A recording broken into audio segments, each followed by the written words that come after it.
E para falar sobre o impacto da Lei Geral de Proteção de Dados nos condomínios, eu converso agora com a representante do Comitê Jurídico da Associação Nacional de Profissionais de Proteção de Dados, a doutora Juliana Costa. Seja bem-vinda. Boa tarde, doutora.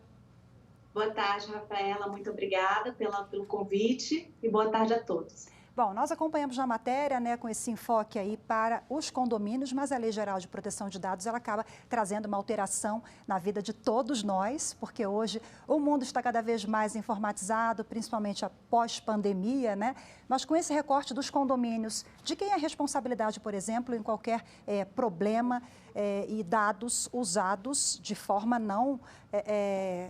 quando não tem o consentimento desse morador? De quem é a responsabilidade, doutora? Na verdade, Rafaela, o que acontece? Nós temos aí duas questões, a questão do condomínio propriamente dita e nós temos também a questão das administradoras de um modo geral. As administradoras, elas vão ter que ter essa gestão, porque elas podem sim, atuando como controladora desses dados pessoais, ser responsabilizadas diretamente, inclusive. Os condomínios têm que ter muito cuidado, formalizar uma contratação, junto a essas administradoras, e se for somente um condomínio, formalizar isso junto aos seus fornecedores e terceiros contratados também, Então, porque em relação a esse próprio condomínio também pode ser recaída a responsabilidade. Agora, esse dado também ele precisa ter ligação direta com a atividade fim, digamos ali, Então, o condomínio, por exemplo, ele não pode perguntar, não pode exigir informações pessoais que não tenham ligação direta com o acesso ao prédio. Eu acho que isso é muito relevante porque a gente tem que analisar, de acordo com a Lei Geral de Proteção de Dados, do ponto de vista do próprio titular. Se isso, por mais que exista uma base legal atinente à garantia da prevenção, à fraude, à segurança dele, algumas questões têm que ser respeitadas em relação ao direito fundamental da privacidade. Então, por esse motivo, normalmente isso é deliberado em assembleia, então algum condômino que eventualmente não queira divulgar alguns dados especificamente adequados, necessários e com aquela finalidade, ele tem que ser alertado das consequências do não fornecimento. Isso a lei já... Concluir.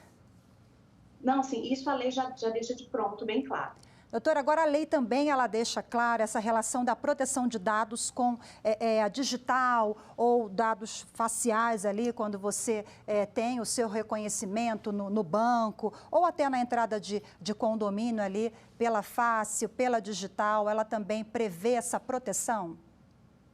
O que acontece é que o reconhecimento facial e a biometria, ela desde já identifica de pronto o titular de dados pessoais, Então, isso realmente vai ter que ter uma deliberação e vai ter que ter uma regulamentação pela nossa futura ANPD, Mas o que a gente pode dizer é que, do ponto de vista da LGPD mesmo, por ser um dado considerado sensível, eu acredito que ultrapasse muito a questão da finalidade e da necessidade.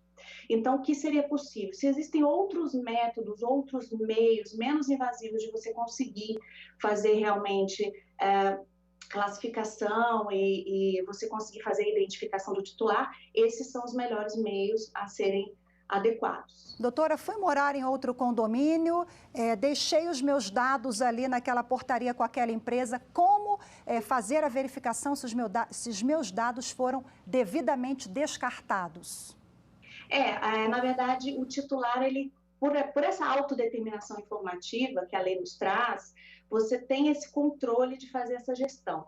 Então, o titular pode fazer essa solicitação e ele tem todo o direito de, no prazo razoável, receber como que foi feita a forma de descarte, se houve o descarte ou a negativa, porque muitas vezes você tem um período de retenção aí, Algumas empresas utilizam 3 anos, outras por critérios trabalhistas também um pouco mais, e no caso de visitantes, eu acredito que exista aí uma flexibilização. Tem que haver uma ponderação, até pela questão de segurança do próprio condomínio, mas é muito importante que a empresa forneça esses dados para o titular. Se houve descarte, quando houve e qual foi o setor responsável por esse descarte. Bom, e se aí não for, esse acordo não for feito, órgãos de defesa do consumidor, rapidamente para a gente finalizar aqui com o serviço. Sim, sem dúvida. Procon, Senacom, muita gente tem utilizado até o Reclame Aqui para poder fundamentar essas questões.